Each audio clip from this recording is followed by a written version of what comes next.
Bonsoir à toutes et à tous, ravi de vous retrouver sur 8 Mont-Blanc. Il est 18h, c'est l'heure du journal, tout en images, préparé par la rédaction. Voici les titres de ce mardi 5 septembre 2023. À Ville-Lagrand, il n'aura fallu que 2 ans pour sécuriser le passage à niveau jouxtant le groupe scolaire Saint-François-le-Juvenal. Une passerelle piétonne a été mise en place, mais si cet ouvrage est provisoire, il rassure néanmoins de nombreux riverains. Et puis une rencontre à découvrir ou à redécouvrir. En janvier dernier, Manon Toiti s'était intéressée à Benoît Badin, le seul vinaigrier des Deux-Savoie. Reportage sur ce savoir-faire unique à suivre dans cette édition.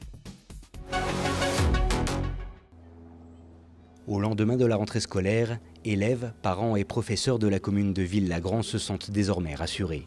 Face au groupe scolaire de Saint-François-le-Juvenat, il est dorénavant possible de traverser le passage à niveau attenant en toute sécurité. Pour cela, une passerelle a été construite, un vrai ouvrage d'art réalisé en à peine 6 mois de travaux et qui change radicalement la vie des riverains. Je dors mieux non seulement parce que la passerelle est opérationnelle et les élèves peuvent l'emprunter, mais aussi parallèlement on a changé donc l'ouverture, l'entrée principale de l'établissement qui permet aussi de sécuriser l'aspect sécurité routière. Parce que jusqu'à présent les élèves sortaient par un autre portail qui débouchait directement sur la voie publique et donc il y avait à la fois les risques de la voie ferrée et les risques des voitures qui circulent. Cette passerelle elle est absolument magnifique bien évidemment, mais c'est vrai que le projet du tunnel nous conviendrait mieux. D'un coût de près de 1 million d'euros, l'ouvrage est toutefois provisoire. En effet, il a pour vocation de sécuriser la zone en attendant un aménagement pérenne qui passera sous la voie ferrée. Mais d'ici à la réalisation d'un tel projet, il fallait trouver une solution à mettre en œuvre dans les plus brefs délais. Le problème du PN49, s'il est particulièrement aigu, il n'est pas le seul. Et je pense qu'on trouvera preneur. Et puis, une fois qu'on l'aura vendu, ou même avant, de toute façon, en bas, là, il y aura la solution pérenne, on passera sous les voies. Et pour le coup, on aura définitivement réglé la problématique du PN49. Mais ce ne sera pas avant 5 ans, si tout va bien.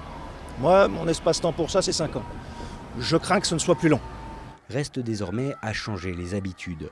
Car si cette nouvelle passerelle est aujourd'hui fonctionnelle, de nombreux élèves demeurent à ce jour perplexes face au nombre de marches d'escalier, préférant encore un raccourci dangereux à ce nouvel itinéraire sécurisé. Le département de la Savoie a lancé un appel à candidature. La collectivité recrute 150 saisonniers pour l'entretien des routes pour la période hivernale. Pour rappel, le conseil départemental gère 3143 km de routes, dont 899 sont situés à plus de 1000 mètres d'altitude. La date limite de dépôt des candidatures est fixée au 15 novembre prochain. Les agents recrutés auront pour principale mission des actions concernant la viabilité hivernale. Rendez-vous dès à présent sur le site internet www.savoie.fr.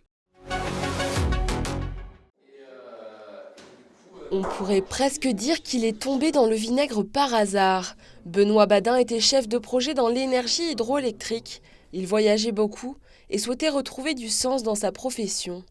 L'idée de sa reconversion en tant que vinaigrier est arrivée quelque temps après, un peu par surprise. La vraie histoire, c'est qu'en fait, j'ai eu le flash en finissant une bouteille de vinaigre un soir de juillet 2021 et s'en est suivi un petit éclat de rire et en se disant « haha, je crois que j'ai trouvé ». Et puis, depuis, j'ai déroulé la pelote et me voilà. Tout ça est né d'une grande prise de conscience de nos enjeux climatiques et du fait qu'on n'était pas du tout, pour le coup, là, en train de s'aligner sur ce qui était nécessaire. Et indépendamment de l'intérêt de ce travail, j'ai eu besoin de me remettre effectivement à quelque chose de plus en ligne avec mes valeurs, avec ce projet-là, oui. Depuis plusieurs mois, il produit son vinaigre dans son atelier à La Biole. Benoît a tout appris sur le tas.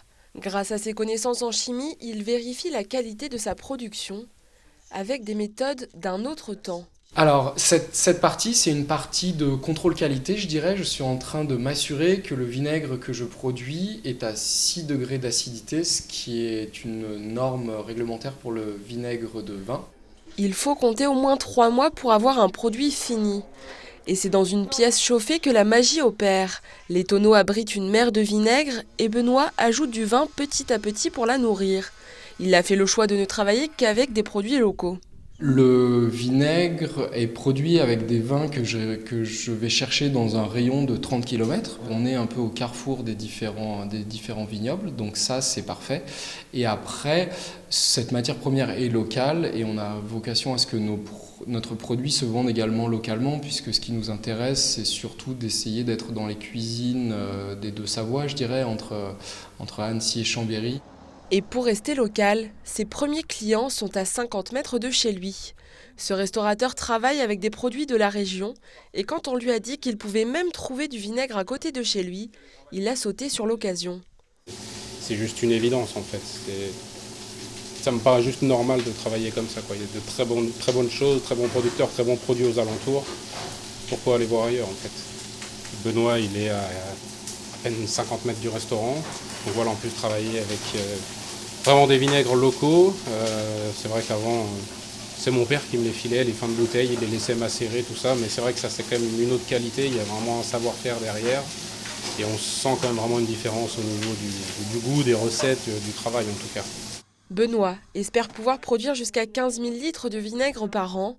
Son produit se trouve déjà en tête de gondole de plusieurs grandes surfaces aux alentours. Et pour une fois, espérons pour lui que le vin tournera au vinaigre.